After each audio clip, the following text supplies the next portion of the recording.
video I will show you how to make Japanese katsu chicken with the curry, Japanese curry. Of course, traditional dish, nice and crispy. Okay, for a katsu curry we will need 1 brown onion, medium size, 2 carrots and 2 potatoes. If you have 2 garlic cloves, if you don't, you can do without. And also we'll need S&B golden curry. Golden curry you can buy in any supermarket. It's Japanese curry mix, and basically it will transform your curry and golden nice and delicious in a few minutes. Actually in Japan they also use the curry cups, so we just buy them ready basically. And you can see in here medium hot this one is, but you can buy you can choose basically how hot you want yours. So medium is okay for kids, mine eats that one completely fine, but you can buy more spicy of course, so it's up to you how spicy, how spicy you want and how spicy you can tolerate it. So that's all we need for a curry.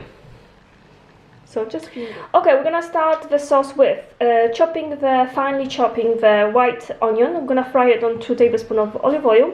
Then we're gonna add garlic. Of course, if you don't have a garlic, you can do without. You can put the garlic through the garlic presser. If you don't, if you've got small children, I would recommend to do that. If not, you can finely chop it as well and add it after the onion, because garlic can burn quicker than the onion, so you want to add it after. We're gonna chop the carrots in small squares, something like this, and then small pieces, and then we're gonna chop some potatoes, the same small pieces I will show you, and we're gonna all add it together and fry it until and then we're gonna just basically cover with the water, bring it to the boil until the veggies are soft.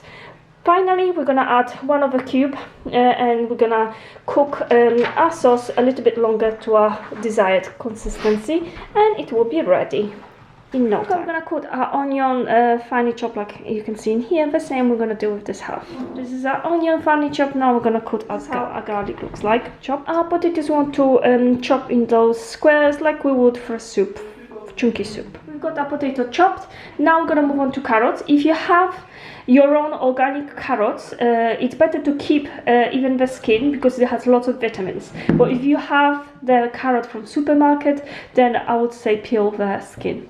We're gonna chop them now. How our carrot looks like, half moons like this. Okay, our veggies are now ready. So we've got onion, garlic, carrots and potatoes. But guys, remember, if you're not doing it straight away, you just prepare it and you're gonna cook it, then that's fine. But if you're not doing this straight away, and let's say you're gonna cook it in half an hour, make sure you put your potatoes in a cold water, otherwise we're gonna change the color, like blacken. So you don't want that, so put them in here to keep the color, so nothing happening to them if you're cooking everything in half an hour and you chop them. Okay, we're gonna need all-purpose flour. I like to sift it. There's no big bits. It's all-purpose plain flour. 2 medium eggs will be fine. We're gonna throw it to the dish with salt and pepper, and with a fork we're just gonna beat it up. Finally, panko breadcrumbs. I'm using only those. Those are Japanese style breadcrumbs, panko. You will find them in every supermarket nowadays. And this is what will make our chicken katsu nice and crispy, golden brown. The good thing about this panko breadcrumb is that it does make the chicken nice and crispy, of course, but also it doesn't soak up that oil when you fry it, which is amazing. And to be honest, I replace panko breadcrumbs. I use them only instead of other breadcrumbs I used to use. For our eggs, we're gonna add salt and pepper now, and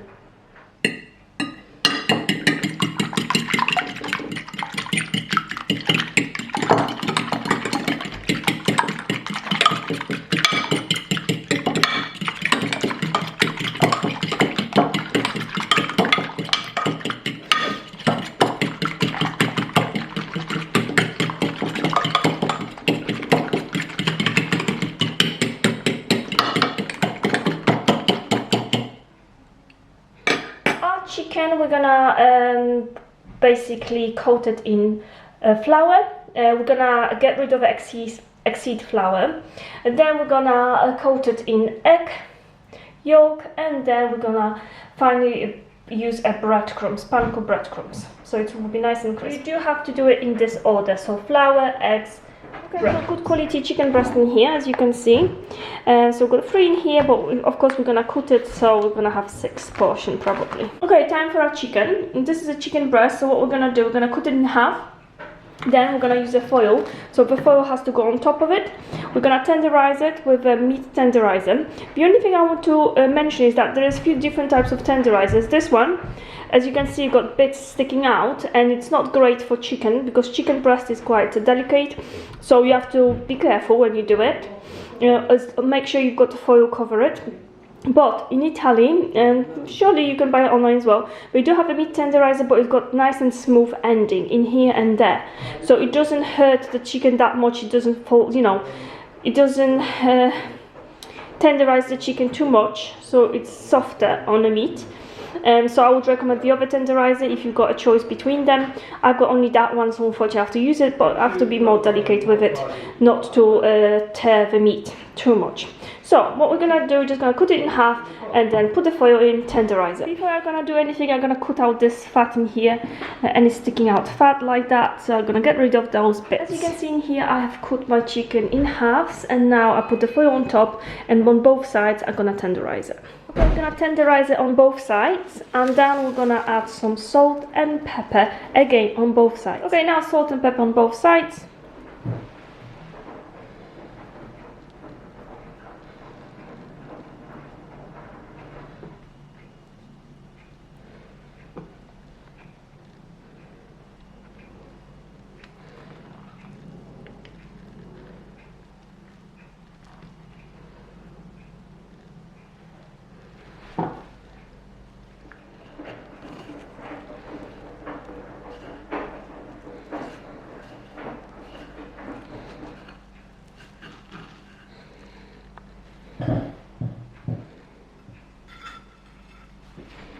And this is our chicken breaded. We're gonna fry it for about 6 minutes, so 3 minutes on both sides on a heated oil. This is our breaded chicken.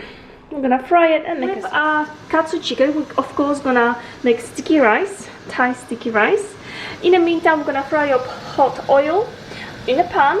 Once hot, we're gonna fry our chicken for about 6 minutes top, depends how thick is your chicken. And we're gonna put them in here to get rid of excess of oil. Okay, in a pan we're gonna add 2 tablespoons of olive oil. Once hot, we're gonna add some onion, fry it for a few minutes, and then add garlic. Then we're gonna add carrots and potatoes. When the oil is heated, we can add our chicken.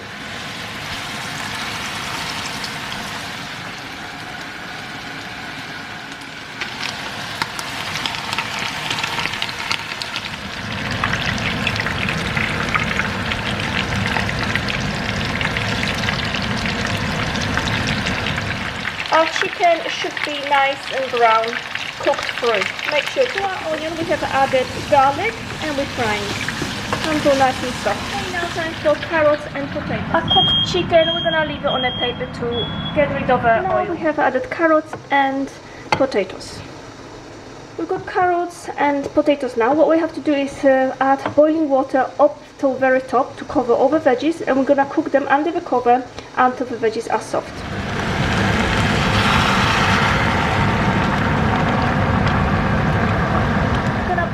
Veggies for about 10 minutes under the cover until veggies are soft. Ideally we want to get rid of all those brown bits so our chicken won't burn. This is how our curry looks like, and we'll probably use just one of them. Depends what intensity you want, but one should be enough and make the sauce nice and thick. Once the veggies are soft, we're gonna add one of those. We're gonna break it down and stir it and cook it for a few minutes. This is our crispy chicken.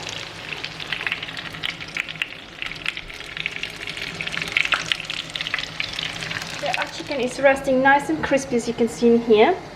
And now our golden curry sauce is piping hot as well.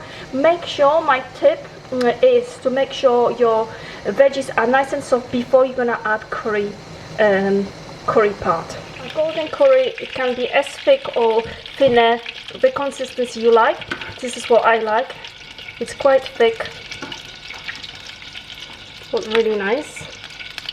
And of course our sticky rice, authentic Thai sticky rice. If you want the recipe, there is a video on my channel, so you can have a look how to make Thai sticky rice to go with it. Okay, time to serve. Always start with the rice, a chicken cutlet, and then golden curry sauce. This is how we need to cook our chicken. We're gonna move it to our plate with the rice, and it's ready. Enjoy.